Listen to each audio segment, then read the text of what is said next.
Hello, everybody, and welcome back to the Logos Project. This is your host, Dom. And in today's video, I'm doing my bi monthly book review of all the books that I've read in the last 2 months.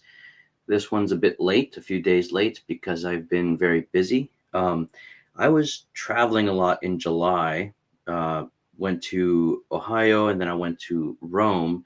And so that took up a lot of my time. And I also started a new job in August, so I've been super busy. So I haven't read that many books in the last 2 months. I did finish one mammoth of a book that I've been working on for a while, and some of you who follow the channel know which one that is, and I'm going to talk about it in just a second. But I also read three other shorter books. Um, so I'm going to go ahead and talk about those, starting with the mammoth book, the biography slash overview of the writings of French philosopher Maurice Blondel. This was a landmark. It's definitely kind of widened my scope on so many levels of philosophy and theology, of history, the Western world, the tradition, capital T, and the role of Blondel moving forward. And I also did a video on Mahan McCann's channel. It hasn't come out yet, so just be on the lookout for that. I'll make sure that if you're subscribed to my channel, I'll let you know about it. But in it, I kind of talk a little bit about Blondel and also about Ulrich. Now, as a lot of you know, I'm very new to a lot of this stuff as well, so I'm kind of just starting to dip my toes in the deep end of the pool. But I'll bring you along with me if my schedule permits. With the new job, I'm very busy, so probably going to be reading a lot less and focusing on my main responsibilities. But I will kind of tune in here and there to kind of keep you guys posted on how my reading and my studying is doing. Um, so, what to say about this book? I've already talked about it a lot. Let's just say that the second half is very much about the last volumes of Blondel's work. Now, he was blind, of course, but he had a fantastic and wonderful secretary who wrote down everything that he dictated to her. So we have these massive volumes at the end of Blondel's life on thought, being, and action, and his metaphysics, which he develops much more in depth than his kind of initial approach to a phenomenology of action, which did not preclude a broader ontology, but hadn't gotten there yet. And that was something that Blondel didn't appreciate in some of his interpreters, which is that they interpreted his phenomenology um, almost separate from the larger ontology that he had in mind. And in his first publication of his dissertation from 1893, he had included a final chapter in L'Action that talked about this ontology that the book itself didn't have time to cover, but he kind of hints at it in the last chapter. He wasn't very happy with the kind of ad hoc nature of the chapter, kind of slapped at the end of the book. And that's why, as the years went by and he got embroiled in all these debates with other philosophers and theologians, he had this growing work that was developing in his mind. And it was devastating when he discovered that he was going blind, because he thought he was never going to be able to actually put pen to paper for that grand metaphysical vision of his, this ontology, this wider, deeper ontology that he had in mind. Now, thankfully, Mademoiselle Panis was the secretary. She had been his student in the past, who was able to help him see his project to completion. So Blondel is a giant. Hans Urs von Balthasar describes Blondel as the greatest philosopher of modern times. It was very important for Blondel that he be seen as a philosopher and not a theologian. That is extremely important to Blondel. And as you'll see in the video I did with Mahan on Catholic theology slash philosophy, it's very much a kind of a video where Mahan and I are just ranting and kind of sharing things and as you all know, I'm very much an amateur, just telling him what I'm discovering as I go along. But yeah, Blondel really does address a lot of the issues surrounding the state of philosophy and theology and the relationship, and also of just the tradition, right? Capital T.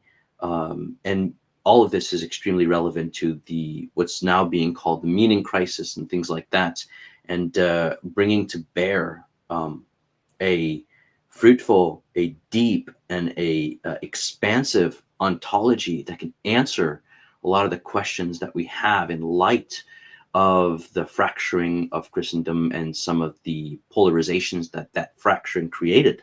So Blondel is massively important.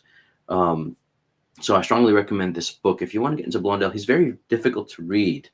But if you read this, even though it is massive, it is actually 800 pages. You don't have to read the whole thing. You could read the first part, which is fascinating on its own, or you could just kind of chip away at it throughout, the weeks and months and even years if you want to, because it's just one of those books that you can slowly digest and enjoy if you're a philosopher or a theologian or a nerd amateur like me. So definitely recommend, because it really kind of gives you a much bigger, broader, deeper picture than what sometimes just happens on the surface in controversies and debates in philosophy and theology. So yeah, can't really recommend this enough. It was a landmark. It's one of those books that has just, like I already said, widened my perspective to such an extent that yeah, it's really amazing. Strongly recommend. If my Wi-Fi is not doing good in this video, I apologize. I hope that by the end of it, when I look back, that I've come through clearly. So that's me hoping. Okay, then I read three small books. One I thought I had read parts of in the past, and reading through it all the way through this time, coming to realize I had not actually. So this is a classic, known by a lot of people, and I had thought that I had gone through some parts of it, but turns out it was another book by him, and this one was new to me, and I was incredibly surprised. It's a classic. A lot of you know it. It's by now one of my increasingly favorite apologists, so to speak. That term can be used. C.S. Lewis, right? I'm discovering how much I love C.S. Lewis more and more every week, right? And so I've been making my way through again as much of his writings as I can. And this is his classic book, Mere Christianity by C.S. Lewis.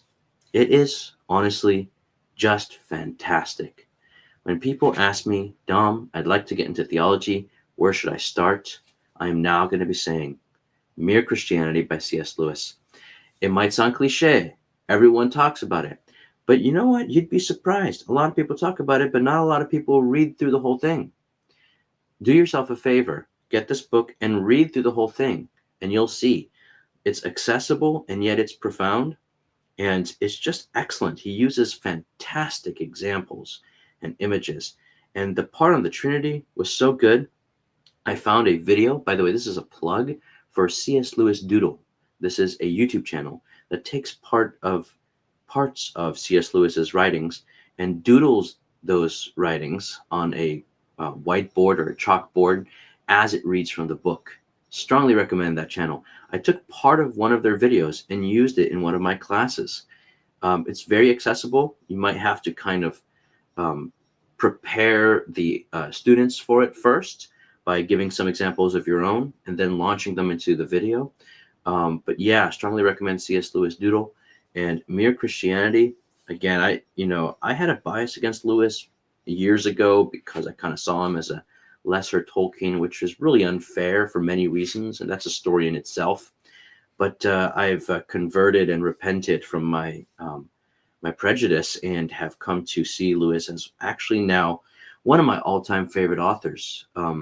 I always recommend him first when I talk to someone who is in the initial honeymoon of encountering the richness and fun and spiritual experience of reading theology.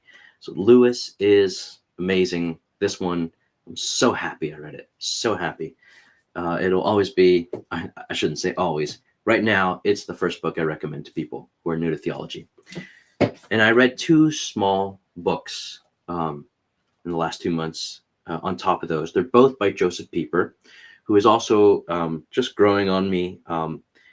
Everything I read by him it's got this simplicity and this depth to it. Now, simplicity here shouldn't mean superficiality. He is a deep thinker, but I'll go ahead and show you the books. The first one was The Platonic Myths by Joseph Pieper. It was really fantastic. It basically takes a look at the eschatological sections in Plato's dialogues, especially the Republic, the Gorgias, and the Symposium, and I think there was another one that I can't remember.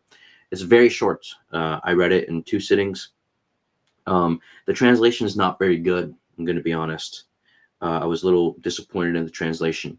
However, it was definitely enlightening and just, deepens my constantly increasing appreciation of the greatness and the genius and the colossal influence of one of the greatest philosophers of all time, Plato.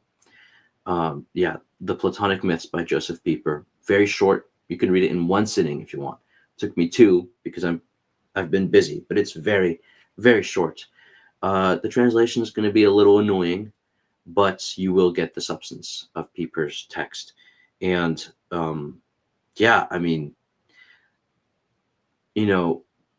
how Christian Plato is never ceases to baffle me. So there's a lot of people who read Plato as a dualist, as an idealist, and I talk a little bit about this with Mahan, and it is just not a fair reading of Plato at all. Plato is so much deeper, so much more insightful. He's a giant, right? Like, was it Hegel who said that all philosophy in the West is a footnote to Plato? It really is. Plato is a giant. The second short book I read by Pieper is called, again, very short. It's called The Christian Idea of Man. So this is a book on moral theology / moral philosophy. Pieper basically he's a philosopher as well, but he's less afraid to kind of cross over into theology as, for example, Blondel. Blondel's doing just something very different, but Pieper is less afraid, especially because Pieper comes a bit later than Blondel.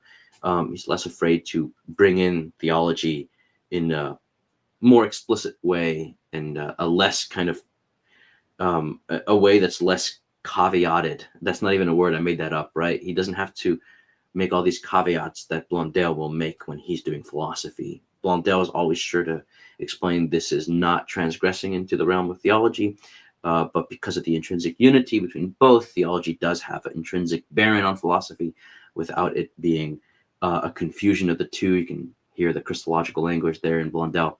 But yeah, Pieper here basically is doing moral philosophy, but moral philosophy, so Alistair McIntyre kind of bemoans the complete collapse of our moral vision in the modern world. And so a lot of philosophers, Pieper here mentions, no, not Pieper, but the person who writes the introduction, the preface, John Haldane, mentions Elizabeth Anscombe, who is a great philosopher. I think she was American or Canadian, but she also puts her hand at addressing the crisis of moral philosophy that Pieper here in Germany is addressing. And there's a lot of overlap between Anscombe and Pieper.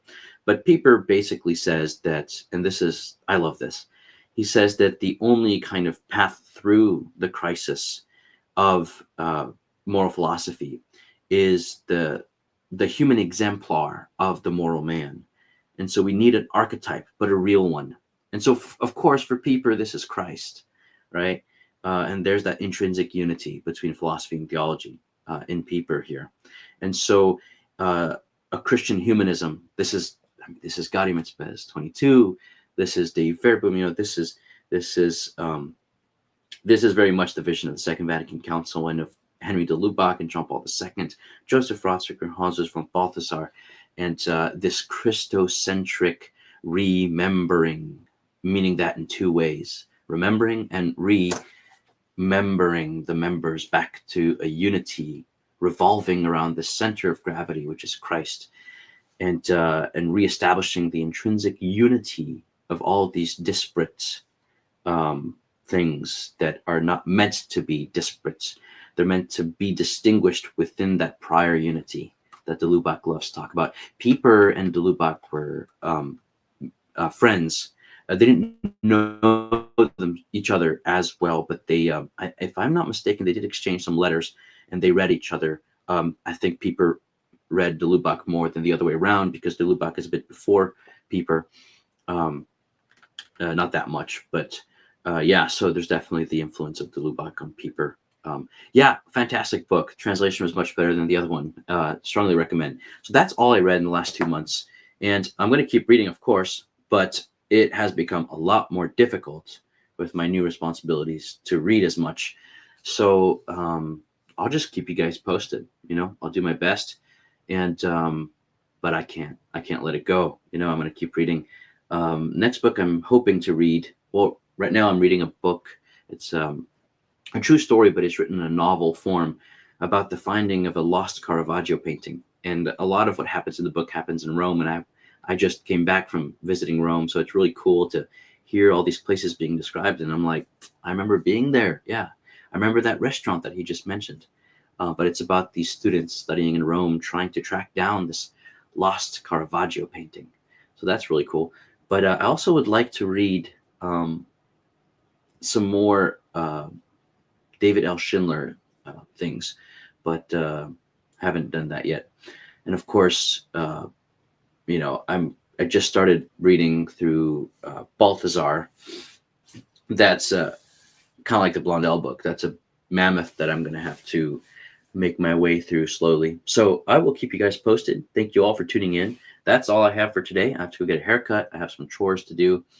And yeah, so thank you all for tuning in. Let me go ahead and bring up the banners. Make sure you like. It helps me out. Subscribe. Definitely subscribe and hit that notification bell for the next video I do. I'll let you know about the one that I did on Mahon's channel. And if you enjoy my content, feel free to go to patreon.com/logosproject. And you can give me a small donation if you like. And so without further ado, we'll see you all next time. God bless.